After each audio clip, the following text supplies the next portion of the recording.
اللہم صلی علی محمد وآل محمد۔ سورہ لقمان قرآن مجید کا 31واں سورہ ہے۔ بسم اللہ بسم اللہ۔ سورہ لقمان کی جو میں نے آیت آپ کے سامنے تلاوت کی، یہ آیت سورہ لقمان کی 20 نمبر آیت ہے، 20 نمبر آیت۔ اللہ نے کمال اس میں بیان کیا، لیکن میں انتہائی کم وقت کے لیے لیکن آپ کی توجہ چاہوں گا، جتنی توجہ دیں گے بسم اللہ بسم اللہ۔ بہت زیادہ سفر طے کرنا ہے، وقت ہمارے پاس کم ہے۔ اللہ نے کہا بسم اللہ الرحمن الرحیم، الم تروا ان اللہ سخر لکم ما فی السماوات و ما فی الارض۔ بسم اللہ۔ کیا تم نہیں دیکھتے کہ اللہ نے کس طریقے سے تمہارے لیے زمین اور آسمان کو مسخر کر دیا۔ کمال ہے۔ وَأَسْبَغَ عَلَيْكُمْ نِعَمَهُ ظَاهِرَةً وَبَاطِنًا، اور اللہ نے کس شاندار طریقے سے تمہیں ظاہری نعمتیں بھی عطا کی بے شک اور تمہیں باطنی نعمتیں بھی عطا کی۔ بے شک۔ وَمِنَ النَّاسِ مَن يُجَادِلُ فِي اللَّهِ وَمِنَ النَّاسِ مَن يُجَادِلُ فِي اللَّهِ، یعنی کہ اتنی نعمتیں دی، زمین و آسمان کو مسخر کیا کہ مسخر نہ ہوتا تو کوئی انسان زمین پہ موجود نہ ہوتا۔ مسخر کر دیا اپنے حکم سے۔ مسخر کرنے کے بعد تمہیں ظاہری نعمتیں بھی دی، تمہیں باطنی نعمتیں بھی دی۔ باطنی نعمتیں دینے کے بعد پھر قرآن کہتا ہے وَمِنَ النَّاسِ مَن يُجَادِلُ فِي اللَّهِ، اتنی نعمتیں دینے کے باوجود انسانوں میں ایسے بھی ہیں جو اللہ سے جھگڑنے کے لیے تیار ہیں۔ بسم اللہ بسم اللہ۔ بغیر علم، جو جھگڑنے کے لیے تیار ہیں بغیر علم، نہ ان کے پاس علم ہے۔ پتہ لگا کہ جب تک آپ کے پاس علم نہ ہو جھگڑا نہ کریں۔ ولا ہدن، نہ ہدایت ہے، ولا کتاب منیر، نہ ان کے پاس روشن کتاب ہے۔ بے شک۔ بالکل لفظی ترجمہ ہو گیا۔ کہا کہ الم تروا ان اللہ سخر لکم ما فی السماوات و ما فی الارض۔ پہلا، اچھا 3 حصوں میں اس آیت میں، پہلے یہ حصہ ہو گیا، دوسری اللہ نے نعمتیں گنوائی، اور تیسرا اللہ نے ان لوگوں کا چہرہ دکھایا جو اللہ کے معاملے میں جھگڑتے ہیں۔ سورہ لقمان کی، پھر میں ریپیٹ کر رہا ہوں، سورہ لقمان کی 20 نمبر آیت ہے، ٹھیک ہے۔ اب دیکھیے گا کہ اللہ نے کہا الم تروا ان اللہ سخر لکم ما فی السماوات و ما فی الارض، ہم نے زمین اور آسمان کو تمہارے لیے مسخر کر دیا۔ پھر اللہ نے سورہ جمعہ میں کہا یسبح للہ ما فی السماوات و ما فی الارض المالک القدوس العزیز الحکیم، المالک القدوس العزیز الحکیم۔ جو کچھ آسمان میں ہے بے شک بے اور شک جو کچھ زمین میں ہے وہ اللہ کی تسبیح کرتا ہے۔ بے شک بے شک۔ بسم کمال ہے، اللہ اللہ نے بسم پہلے اللہ۔ کہا ہم نے مسخر کر دیا، اب پتا چلا قرآن نے بتایا جو اللہ نے مسخر کیا زمین و آسمان کو، یہ زمین و آسمان یسبح للہ ما فی السماوات و ما فی الارض المالک القدوس العزیز الحکیم، یہ تو اللہ کی تسبیح کرتا ہے۔ کون اللہ؟ المالک، وہ اللہ جو بادشاہ ہے، القدوس، وہ اللہ جو پاک ہے، العزیز جو صاحب عزت ہے، الحکیم وہ جو صاحب حکمت ہے۔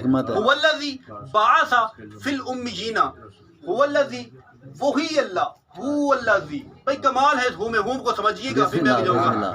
هو الذی، وہی اللہ، بھائی اللہ تو وہ ہے، قل هو اللہ احد، کہہ دیجئے وہ اللہ ایک ہے، قل هو اللہ۔ بھائی پتہ یہ چلا، قرآن بھی یہ بتا رہا ہے، بی بی نے اپنے خطبے میں کہا اللہ وہ ہے، وہ ہے، بی بی نے کہا، مولا علی نے لہجۃ البلاغہ میں کہا اللہ وہ ہے، اللہ وہ ہے، وہ ایسا وہ ہے، بھائی تعارف ہی وہ ہوا۔ قرآن بھی کہہ رہا ہے هو الذی بعث فی الامیین، پھر قرآن کہہ رہا ہے قل هو اللہ احد، وہ اللہ، وہ اللہ، وہ اللہ۔ پتہ چلا اللہ ہوتا ہی وہ ہے جو وہ ہو۔ بسم اللہ بسم اللہ بھائی۔ جو سمجھ میں آ جائے وہ خدا کیوں کر ہوا۔ بے شک بے شک۔ اللہ ہوتا ہی وہ ہے جو وہ ہو، بے شک۔ علی نے سمجھایا تب بھی کہا وہ ہے، حسین نے سمجھایا تب بھی کہا وہ ہے، بے شک بے شک۔ سیدہ نے سمجھایا پھر بھی کہا وہ ہے۔ پتہ چلا اللہ وہ ہے، بس ختم، اللہ وہ ہے۔ هو الذی بعث فی الامیین، وہ ہے۔ اب تعارف دیکھیے گا، تعارف اللہ تعارف کس کے ذریعے سے کروا رہا ہے؟ بسم اللہ بسم اللہ اللہ۔ تو وہ ہے، اللہ نے سمجھ میں آنا نہیں، اللہ نے عقل میں آنا نہیں، اللہ نے حواس میں آنا نہیں، کیونکہ اللہ وہ ہے۔ اب اللہ تعارف اپنا کروا رہا ہے، هو الذی بعث فی الامیین، جس نے امیین میں سے رسول کو مبعوث کیا۔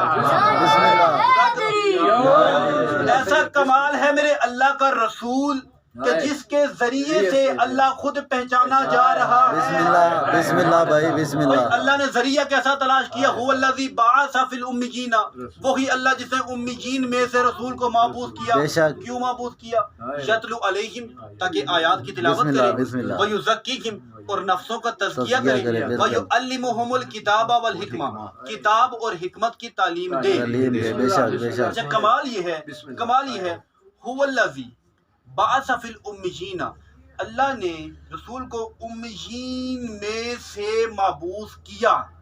پتہ چلا جہاں سے رسول مبعوث ہوا کچھ اور بھی تھے، بسم اللہ بسم اب اللہ کوڈ کیسے تھے ہم نے پڑھنی ہے قرآن کی آیت۔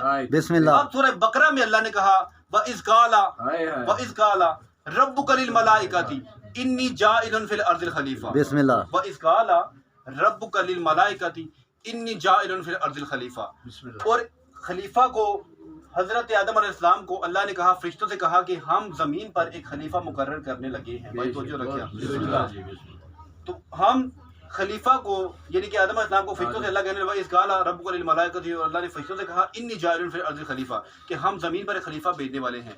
تو فرشتے کہنے لگے قالوا اتجعل فیہا من یفسد وفیہا یسفک الدماء، یا میرے اللہ یہ جو تو خلیفہ زمین پر بھیج رہا ہے یہ زمین پر جا کے خون ریزیاں بھی کرے گا اور فساد برپا بھی کرے گا۔ بے شک۔ اب میں سوال کرتا ہوں فرشتوں سے کہ یہ فرشتوں کو پہلے کیسے پتا چل گیا؟ ابھی تو نہ فساد ہوا نہ خون برپا ہوا، فرشتوں نے پہلے سے ہی کہہ دیا کہ یہ زمین پر جا کر کے فساد برپا کرے گا۔ تو بھائی قرآن کا رول ہے، قرآن کا آئین ہے، قرآن کا لا ہے، قرآن کا قانون یہ ہے الف لام میم ذالک الکتاب لا ریب فیہ، یہ وہ کتاب ہے جس میں شک کی گنجائش نہیں نہیں، بے شک۔ ہم نے شک نہیں کیا، کیونکہ جو بھی شک کرے گا وہ دائرہ اسلام سے خارج، شک نہیں کیا۔ اگر فرشتوں نے کہہ دیا یہ خون برپا کرے گا ہمیں شک نہیں، فرشتوں کے پاس غیب کا علم ہے۔ فرشتوں نے کہا قالوا اتجعل فیہا من یفسد وفیہا یسفک الدماء، میرے مالک تو ان کو بھیج رہا ہے یہ زمین پر جا کے خون ریزیاں بھی کریں گے، فساد برپا بھی کریں گے۔ ابھی تو نہ آدم آئے، ابھی تو نہ ہوا آئی، ابھی نہ آدم کے بیٹے حابیل آئے نہ قابیل آئے، نہ ہی حابیل نے قابیل کو قتل کیا۔ فرشتوں نے پہلے سے کہہ دیا یہ فساد برپا کریں گے، ہم نے مان لیا کہ فرشتوں کے بعد غیب کا علم ہے، لیکن خدا کی قسم انہی فرشتوں کو جب حسین کے جولے سے شفا ملے، بسم اللہ حسین کی بات آ جائے تو بسم پھر یہ اللہ۔ نہ کہا کرو کہ غیب کا علم آیا کہاں سے۔